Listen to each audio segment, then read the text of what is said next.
ಅಷ್ಟೇ ಅಲ್ಲ, ಇವರು ನನಗೊಂದು ವಿಡಿಯೋ ಕಳಿಸಿದ್ರು, ನಿನ್ನೆ ಇನ್ನೊಂದು ವಿಡಿಯೋ ಕಳಿಸಿದ್ರು. ಇವರು ಒಂದ್ಸಲ ಮಾತೆ ಮಾದೇವ್ರ ಕಾರ್ಯಕ್ರಮಕ್ಕೆ ಹೋಗಿದಾರ, ಮಾತೆ ಮಾದೇವ್ರ ಕಾರ್ಯಕ್ರಮಕ್ಕೆ ಹೋಗಿದಾರ. ಅಲ್ಲಿ ಮಾತೆ ಮಾದೇವ್ರನ್ನ ಹೊಗಳ್ತಾರು. ಹೆಂಗಂದ್ರೆ ಮಾತೆ ಮಾದೇವಿಯವರು ಬಸವ ಧರ್ಮವನ್ನು ಜಾಗತಿಕ ಮಟ್ಟದಲ್ಲಿ ಇವತ್ತು ದಿವಸ ಮಾಡಿದ್ದಾರೆ. ಏನಂದಿದ್ದಾರೆ? ಬಸವ ಧರ್ಮವನ್ನು ಜಾಗತಿಕವಾಗಿ ಅವರು ಪ್ರಸಾರ ಮಾಡ್ತಾ ಇದ್ದಾರೆ. ಲಿಂಗಾಯತ ಧರ್ಮನೂ ಕೂಡ ಅಂತಾರೆ. ನಮಾಜ್ ಬೀಳೋದು ಆಯಿತು,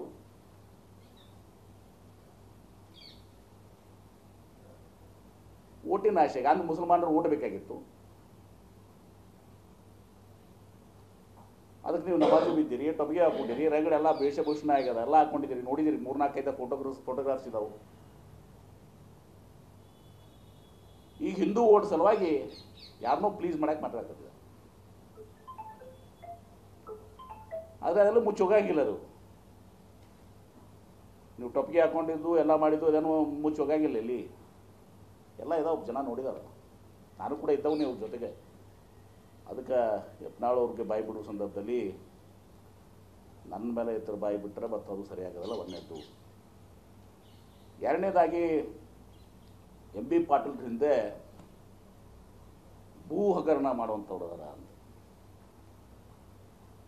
ನಾನು ಜಿಲ್ಲಾ ಉಸ್ತುವಾರಿ ಮಂತ್ರಿನೂ ಅದೀನಿ. ನನಗೆ ಕೊಡ್ರಿ ಯಾರು ಭೂ ಹಗರಣ ಮಾಡಿದಾರ ಅವ್ರ ಮ್ಯಾಗ ನಿರ್ದಾಕ್ಷಿಣ್ಯವಾಗಿ ಕ್ರಮ ಕೈಗೊಳ್ತೀನಿ ನಾನು. ನನ್ನ ಕಡೆ ಫೋಟೋನು ಅದಾವ್ರು, ಯಾರೋ ಅವ್ರು ಕಳಿಸಿದ್ರು, ಇವ್ರದೇ ಶಿಷ್ಯ ಅದಾನ ಅಂಥೇಳಿ. ಅದ್ರ ನಾನು ಹೋಗೋದಿಲ್ಲ ಅದಕ್ಕೆಲ್ಲನೂ.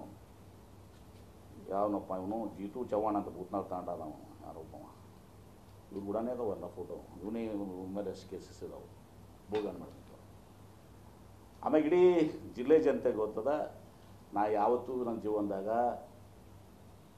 ಬೇರೆಯವರ ಆಸ್ತಿಯಲ್ಲಿ, ಅದು ನನ್ನ ಕಾಂಗ್ರೆಸ್ ಪಕ್ಷದ ನನ್ನ ಅಭಿಮಾನಿ ಇದ್ದರೂ ಕೂಡ ಅವ್ರು ಬಂದು ಕೋರ್ಟಿಗೆ ಬಂದು ಹೇಳಿದ್ರು ಕೂಡ ಪೊಲೀಸ್ ಸ್ಟೇಷನ್ದಾಗ ನ್ಯಾಯಯುತವಾಗಿ ಮಾಡ್ರಿ ಅಂತ ಹೇಳಿದ್ದೀನಿ ನಾನು. ಇದಕ್ಕೆ ಲ್ಯಾಂಡ್ ಟ್ರಿಬ್ಯುನಲಲ್ಲಿ ಕೊಟ್ಟಾಳ ಭೀಮನಗೌಡ್ರದ್ದು ಜಿದ್ದಿಯವ್ರದ್ದು ಬಂದಾಗ ನಾನು 2 ಎಕರೆ ಜಿದ್ದಿಯವ್ರು ಜಾಸ್ತಿ ಕೊಡಿಸಿದೆ. ಯಾಕರೆ ಬಂದ್ರಪ್ಪ, ನಾವು ಹೋಗಿದ್ವಿ MB ಪಾಟೀಲ್ ಕಡೆ, ಕೊಟ್ಟಾಳ ಗೌಡ್ರು ನನ್ನ ಕಡಿತನ ಮಾತಾಡಲಿಲ್ಲ.